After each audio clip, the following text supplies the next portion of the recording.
Hey everyone, my name is Kelsey. This is Tarot with Kelsey. So, this video today is going to be about how can we all collectively stop being so hard on ourselves, because I feel like it's such an easy groove to fall into psychologically with the way that things are in the world. Like, it feels so competitive. It feels like people are so replaceable with corporate culture and dating culture and all of these things. It just feels like we can always be better, so it's so easy to be really hard on ourselves for it. And I thought that I would do a reading about it because it just seems like there's a lot there. So let's see what the cards have to say about it.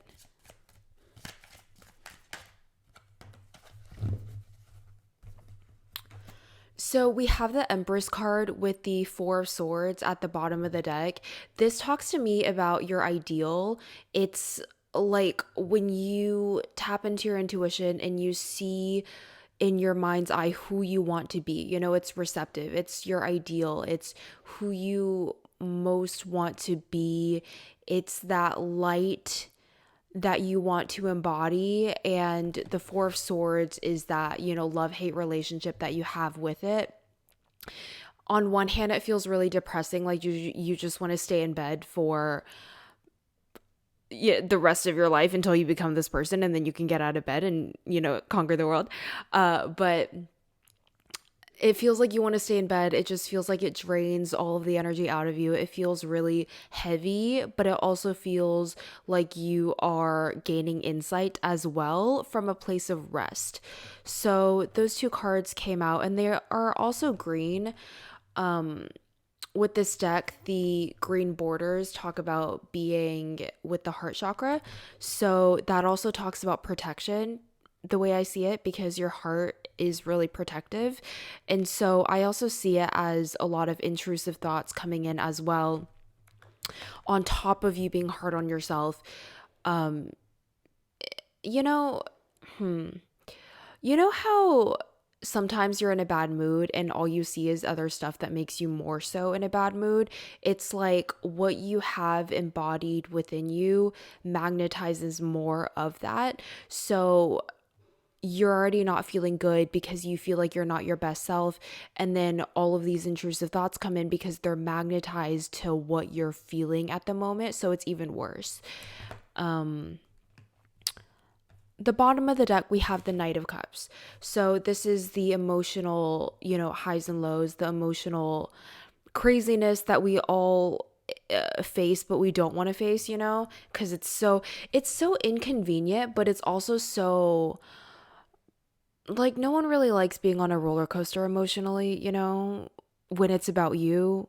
Like, I mean, some TV shows put you on a roller coaster emotionally, but that's different. When it's about your life, it's like, oh God, can I just have some emotional stability, please? So that's the vibe. That's where we're starting. And so let's see what the cards have to say about where we're going.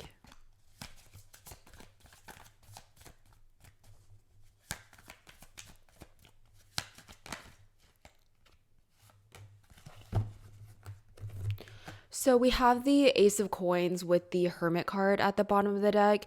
This is talking about, like, you secretly have all of these physical desires, um when it comes to, like, money, looks, something. The Pentacles is about material items, so what you can touch. And the Ace is about a new manifestation of it, a new beginning, a new like, chapter in that area. So the Ace of Coins with the Hermit card at the bottom of the deck talks about all of these hidden desires that you don't really tell people, that you don't really show people, because it's kind of just like, it's, I don't know, it's just kind of one of those things. The Emperor card is beneath that. It's like you're secretly planning all those things in your head, but when you tell people, it's a whole other side of things, because people have all of their preconceived notions of what they're capable of, and they are more likely to project all of that onto you. And then you have all of your, conditioned beliefs and your self-image of what you're capable of, and you are needing to change all of that. And then if you're not careful, people can reflect all the stuff that you want to change about yourself, and that makes it harder to change the stuff about yourself. And so it's a whole thing. And so this makes sense why a lot of the time when we have a lot of hopes and dreams and desires, we keep it to ourselves because it adds a layer of safety.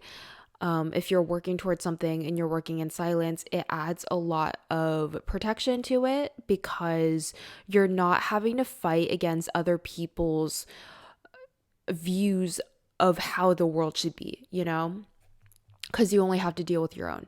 So let's see what else the cards have to say.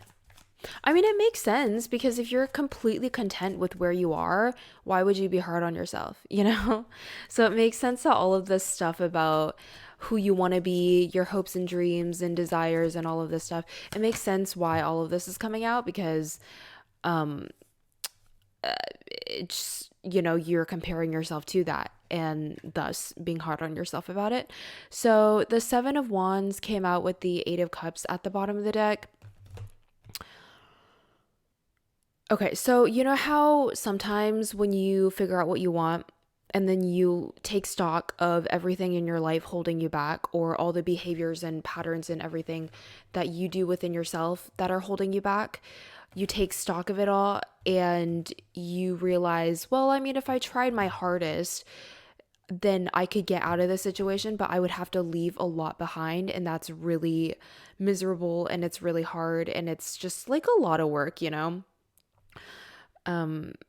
So, yeah, because when you leave patterns within yourself behind, when you leave people behind, when you leave, your outer life behind, it doesn't want to leave you behind. And so there's that like tug of war kind of energy. Um, and then you have to really decide if it's really what you want. But I feel like deep down, you know that if you really tried your hardest, you could do it. So let's keep going.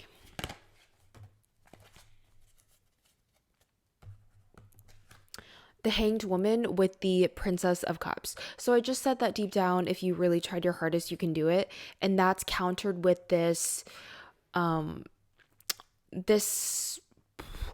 so the Hanged Woman is about outer stagnancy, but internally you're gaining a lot of enlightenment and a lot of wisdom. The Princess of Cups is about emotional instability. So it's like deep down you know you could do it, but then the surface the surface is so chaotic and it's so tumultuous that it almost convinces you to not see what is deep down. Does that make sense? Because the deeper you go, the more clear you are, but also the more quiet it is. And in order to really hear what you feel deep down, you need to get really quiet on the surface. So deep down, you know that the hardest, if you tried your hardest, you could do it. But then all the surface thoughts, all the surface, could I really do it? Could I not? And I don't know anybody who's done it before. All of that comes up and that creates a lot of doubt. And then you're stuck feeling like, if I just had this thing, if I just had this relationship, if I just had this job, if I just made this amount of money so I could present myself in this particular way, then I wouldn't be hard on myself. Then I would embody the light that I want to embody. Then I would feel the way that I want to feel. Which accounts for the outer, stagnancy that the Hanged Woman is about. What you need to realize though is that frequencies are not limited to anything.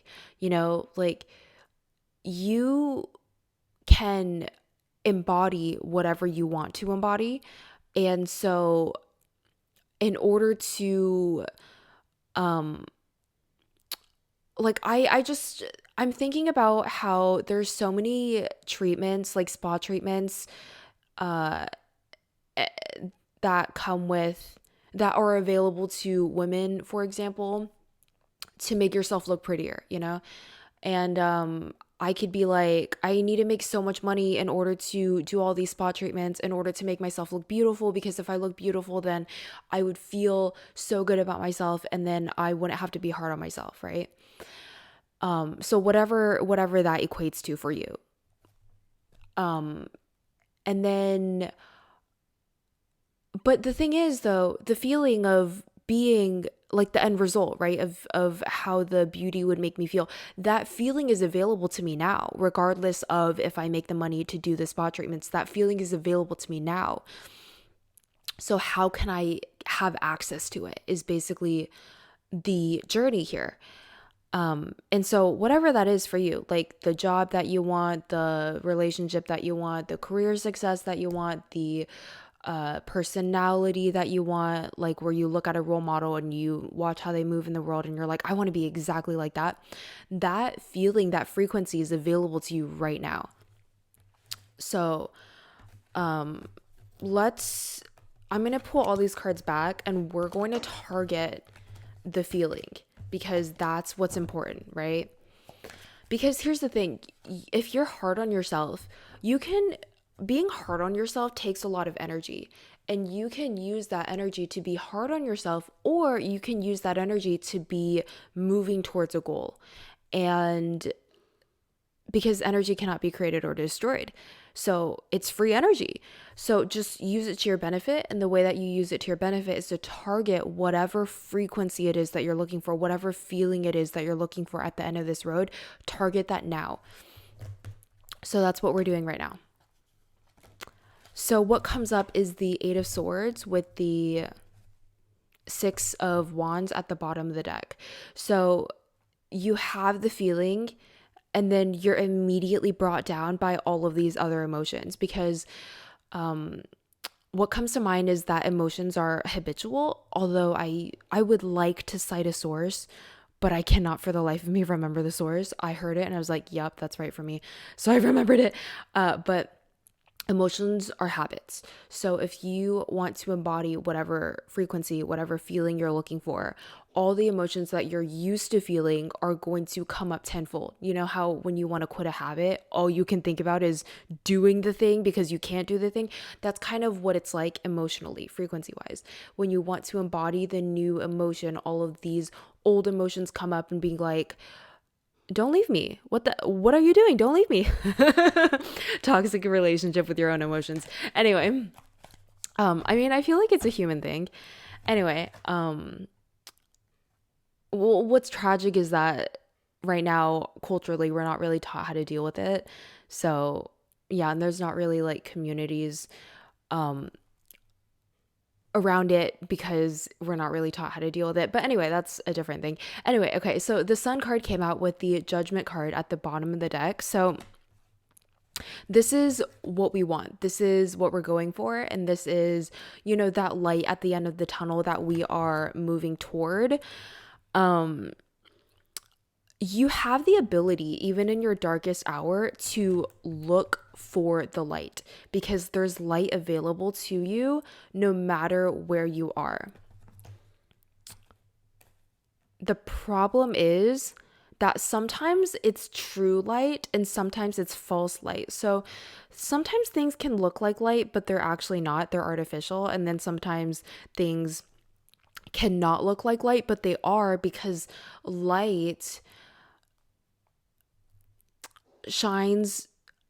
When the light shines, the shadows disappear, and sometimes the shadows are within you, and sometimes you're identifying with them as a part of you because you know, it's the programming. It's like when you stick to the status quo, you tolerate things that you don't necessarily want to tolerate, but you do because you're sticking to the status quo, or you don't want to, you know, make waves or offend people or whatever. So you go into your shadow to do what you need to do in order to make the most of the situation at the present moment, you know? The thing is, though, a lot of those patterns and behaviors no longer apply as you change environments, as you grow up, as you change what you desire, you know? So, um, it's like when I was younger, all I wanted was for everyone to like me. But then as I got older and I started getting inspired by people and listening to what they all say that if everyone likes you, you're doing something wrong because you can't be successful and not make waves, you know? So all of the coping mechanisms that I had for people to like me, they no longer apply. But if I've identified with them as part of my personality or um just like I'm those are all shadow attributes. So when you move into the light, those shadow attributes disappear, and when they disappear, it's painful because all of those um okay, what comes to mind is all of those neurocircuits that are causing those behaviors are dying. Although I feel like I could potentially not be qualified to say that, but that's how it feels, okay? So they all die, all those parts of your psyche are dying because, you know, it makes way for the new and it's painful. And sometimes light causes pain. That's my point. And but it's real light, but it's painful. You know, do you see what I'm saying? But sometimes false light is real, it feels really, really good, but it's actually false light. Do you see what I'm saying? So, how do you distinguish the difference between false light and real light?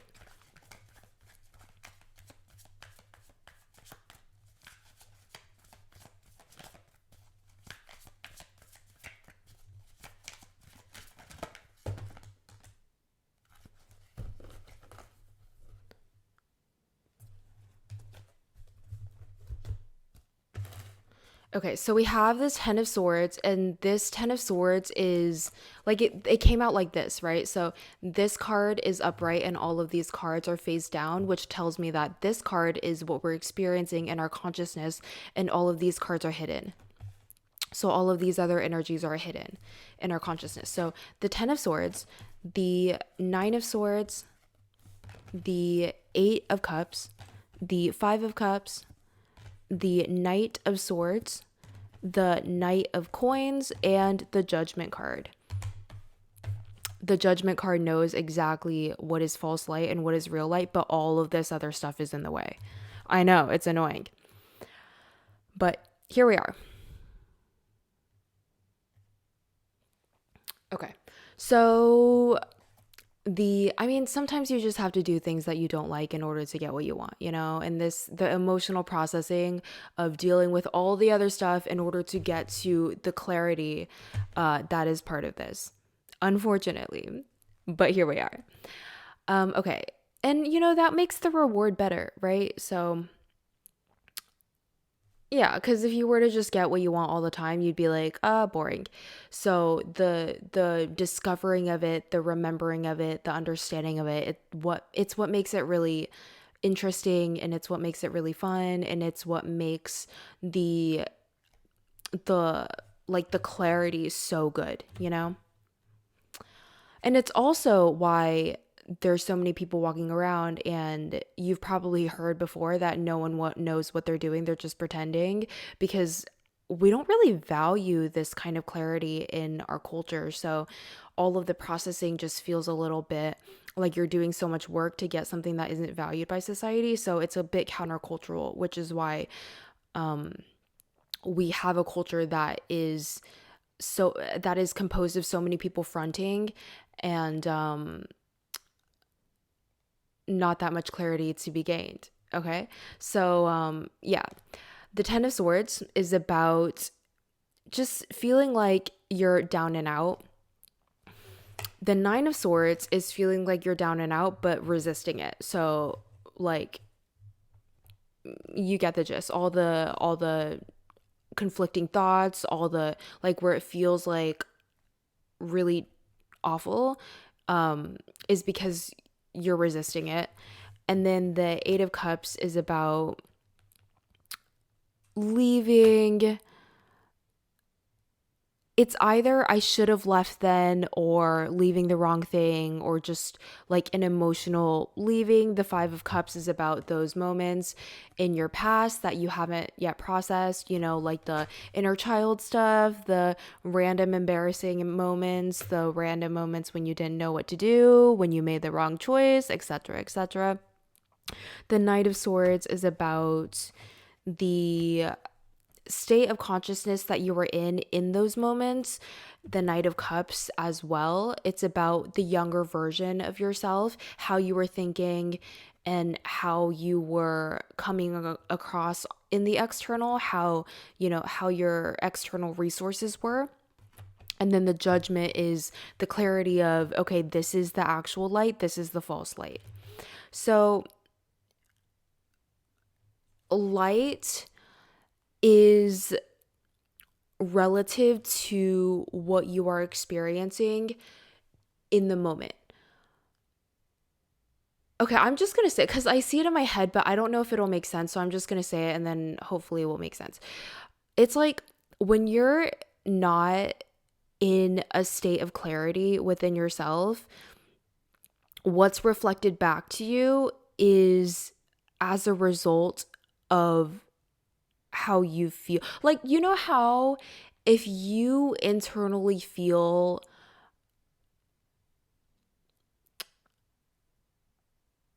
okay, so how there's a whole bunch of like dark humor, and classically when people bully each other, somebody gets oppressed and everybody laughs. It's because all the people who are laughing also feel oppressed on the inside, so they view that as true light, right? And then with all the dark humor, it's funny because internally you have that darkness. So when you look outside, you see that as light. But it's not actually real light because you're not coming from a place of light. So in order to see what is real light, you need to come from a place of light. And in order to come from a place of light, you need to process all of this stuff that's coming up. Does that make sense? So, the processing of it. I'm going to pull all these and let's get into the processing of it, because that is a whole thing within itself. So, the processing of the stuff, so that we can see light as is instead of just seeing all of this false light and, being led astray by all of these things. Ooh. Okay, so the Sun came out face up with the Princess of Cups at the bottom of the deck. And then what came face down is the Queen of Cups, which was at the bottom of the deck before. The Knight of Coins, the Knight of Swords, the Five of Cups, and the Judgment card again. Okay, so let's see. I just love that. That just feels so cathartic to my brain that it came out like that. Okay, so the Sun card.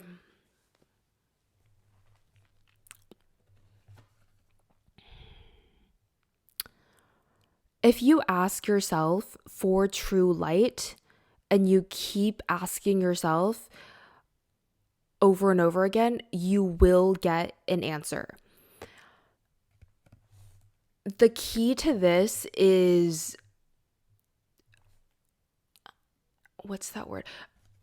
The key to this is asking, getting an answer, doing whatever you want to do, letting it go, asking again, getting an answer, doing whatever you want to do, let it go. Because you could get answers that are a little bit blurry, but the more you ask and the more you go back to it, the clearer you will become. Does that make sense? So it's about frequency, like the amount that you ask, and not like vibration frequency, but like the, how often you ask. And also it's like a steady stubbornness, when it comes to asking about where true light is, that is required of you. So you could ask like once when you're brushing your teeth every day, look in the mirror and be like, okay, where is the true light? Because sometimes when I look into a mirror, I'm a lot more clear about how I feel because I can see myself reflected. So it feels like I'm talking to myself. So it's like, okay, well, for me, where is the true light? Ask when you're brushing your teeth, or you could just be obsessive the way that I do and just ask all the time. And but you have to ask and then you let go and then you get an answer and then you ask and then you let go again. And you will figure this out because I feel like if you put that much consciousness into it, it's so clear. Like you will figure this out. Okay. So the Queen of Cups is about this compassion that's available to you. It could feel when you first get into it like it's boring, but if you ask yourself for, I don't necessarily want to call it compassion. I don't really want to call it unconditional love, but it's like the emotional support and the emotional stabilization that you're looking for is available to you, but it's probably going to feel a little bit boring in the beginning because when when you are when the surface of you is disrupted the way it is when you get intrusive thoughts and when you're hard on yourself, all of your consciousness is at the surface. But in order to be clear, you need to go deeper. And when you go deeper, then you have your answers. But from being at the surface to going deeper, the surface needs to calm. And that initial calming of the surface can feel really boring because you're not yet attuned to what's deeper inside. Does that make sense? So when you feel the emotional calming of the surface, it feels really boring, but I think you know it when you see it. And this could come across in like a piece of advice that somebody gave you, or a book, or something that makes you feel emotionally supported and stabilized.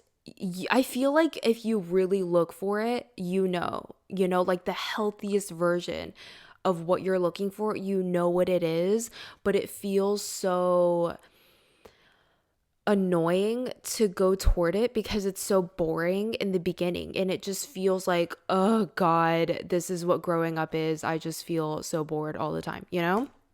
That's what we are going for. And then when you feel that state, it's like you feel that state, you feel bored, and then all of the old stuff starts coming up again. And when the stuff starts coming up again, you need to ask yourself if it's coming up to be purged or if it's coming up because it's going to like loop you and like, you know, the way that it was before where it would just be so overwhelming and you wouldn't actually move through it because it was just so overwhelming. All the old stuff is coming up again, but this time when it comes up again, it's going to be almost like a whisper so that it can be purged. Because sometimes the only way out is through. And so it's coming up again.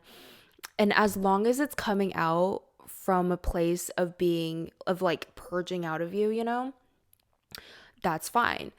And then once you move through all of that, then you get the clarity that you are looking for.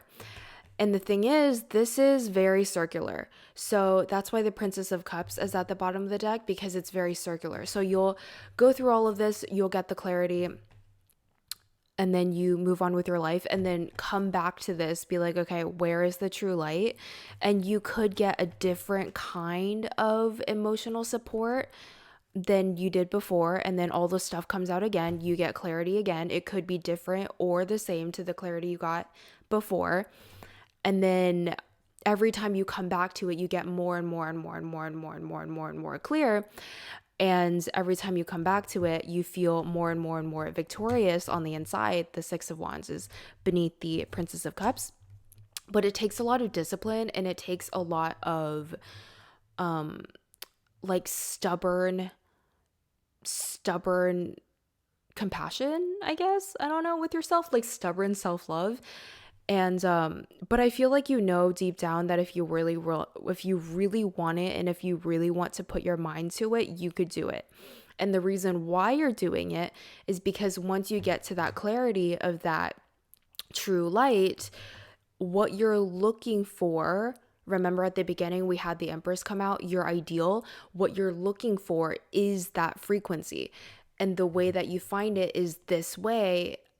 And because when you get to the true light, that matches the Empress that came out at the beginning of the reading, that matches your ideal self.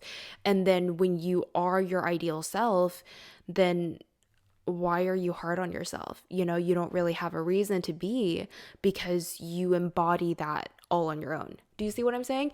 So this is like the emotional way to get what you want, because sometimes we don't have the resources, sometimes we don't have the uh all of the stuff in order to embody the light, which is why you're being hard on yourself. So this is a different way to do so. Does that make sense?